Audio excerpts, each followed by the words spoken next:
পবিত্র হজ এবং ঈদুল আজহাকে সামনে রেখে ইরানকে হামলা না করার যে নিশ্চয়তা আমেরিকা দিয়েছিল তা যে কত বড় ধোঁকাবাজি তা এখন স্পষ্ট। শান্তি আলোচনার আড়ালে ঈদের ঠিক আগের দিন ইরানের দক্ষিণাঞ্চলে আকস্মিক বিমান হামলা চালিয়েছে মার্কিন সামরিক বাহিনী।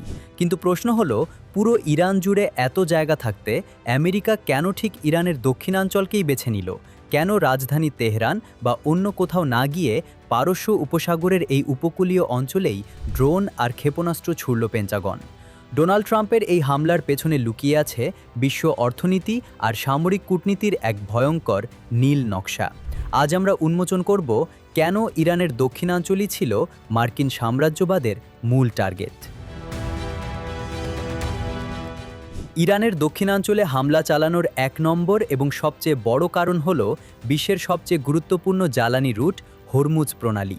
সারা পৃথিবীর সমুদ্রপথে পরিবাহিত খনিজ তেলের প্রায় 20% বা 1/5 পরিবাহিত হয় এই অত্যন্ত সরু আন্তর্জাতিক নৌপথ দিয়ে। গত 28 ফেব্রুয়ারি যুদ্ধ শুরু হওয়ার পর থেকেই এই প্রণালীর পূর্ণ নিয়ন্ত্রণ নিয়ে নিয়েছে স্বাধীনচেতা ইরান, যার ফলে বিশ্ববাজারে তেলের দাম হু হু করে বেড়ে গেছে, যা মার্কিন ও পশ্চিমাদের অর্থনীতিকে খাদের কিনারে এনে দাঁড় করিয়েছে। আমেরিকা খুব ভালো করেই জানে ইরানকে যুদ্ধক্ষেত্রে হারাতে হলে আগে তার এই অর্থনৈতিক ফুসফুসকে আঘাত করতে হবে। তাই মার্কিন সেনারা ইরানের দক্ষিণাঞ্চলের ক্ষেপণাস্ত্র ঘাঁটি আর মাইন পাতার স্পিডবোটগুলোকে ধ্বংস করে এই আন্তর্জাতিক নৌপথ থেকে ইরানের একক আধিপত্য কেড়ে নিতে চায়। আমেরিকার দ্বিতীয় টার্গেট ছিল ইরানের বিখ্যাত বন্দরনগরী বন্দর আব্বাস। এটি শুধু একটি সাধারণ শহর নয়, এটি হলো ইরানের ইসলামিক রেভলিউশনারি গার্ড কর্পস বা IRGCর প্রধান নৌঘাঁটি এবং শক্তির মূল কেন্দ্র। পারস্য উপসাগরে মার্কিন দাদাগিরিকে চ্যালেঞ্জ করার জন্য ইরান মূলত এই ঘাঁটি থেকেই তাদের অত্যাধুনিক ড্রোন, মাইন এবং দূরপাল্লার ক্ষেপণাস্ত্র পরিচালনা করে।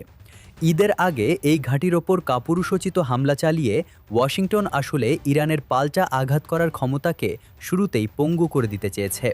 তারা দেখাতে চেয়েছে যে মার্কিন নৌবাহিনী যে ইরানি বন্দরগুলো অবরোধ করে রেখেছে তার সামনে ইরান যেন কোনো প্রতিরোধ করতে না পারে। কিন্তু এই হামলার পেছনে সবচেয়ে নোংরা রাজনীতিটি কাজ করছে কাতার এবং ওমানের শান্তি আলোচনার টেবিলে। বর্তমানে দুই দেশের মধ্যে একটি 60 দিনের যুদ্ধবিরতি এবং ইরানের 60% সমৃদ্ধ ইউরেনিয়াম হস্তান্তর নিয়ে পর্দার আড়ালে দর-কষাকষি চলছে। ব্যবসায়ী মানসিকতার ডোনাল্ড ট্রাম্পের নীতি হল চরম চাপ বা প্রেশার ট্যাকটিক্স তৈরি করে নিজের অন্যায় শর্ত মানতে বাধ্য করা। আমেরিকা বুঝতে পেরেছে নিষেধাজ্ঞা প্রত্যাহার বা জব্দ করা অর্থ ফেরত না দিলে ইরান তাদের পারমাণবিক কর্মসূচি সীমিত করবে না।